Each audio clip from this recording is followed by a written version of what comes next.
Everyone very good morning সকলকে। আমি makeup artist Payel Kanjilal. আজকে ভাবলাম একটা ছোট্ট মিনি ব্লগ তোমাদের সাথে শেয়ার করি। সকালে ঘুম থেকে উঠে দেখি আকাশটা একদম রোদ ঝলমল করছে, সামনে পুজো আসছে। আকাশটা দেখে মনটা ভীষণই ভালো হয়ে গেল।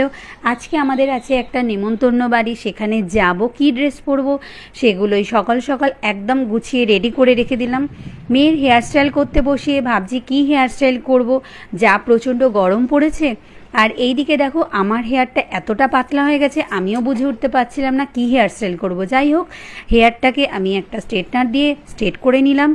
কোথাও যাওয়ার আগে এই রকম টুকিটাকি প্রবলেম আমার লেগেই থাকে। কী হেয়ার স্টাইল করবো, কী ইয়াররিংস পরবো, কী শাড়ি পরবো, এই রকম প্রবলেম মনে হয় আমার মতো অনেকেরই হয়। তা যাই হোক, রেডি হয়ে গেলাম। এখানে একটা ছোট্ট টিপ আর একটু সিঁদুর পরে নিলাম। তা এই দুটো জিনিস ছাড়া বিবাহিত মেয়েদের সাজটাই অসম্পূর্ণ থেকে যায়। তা চলো, আমি রেডি হয়ে বেরিয়ে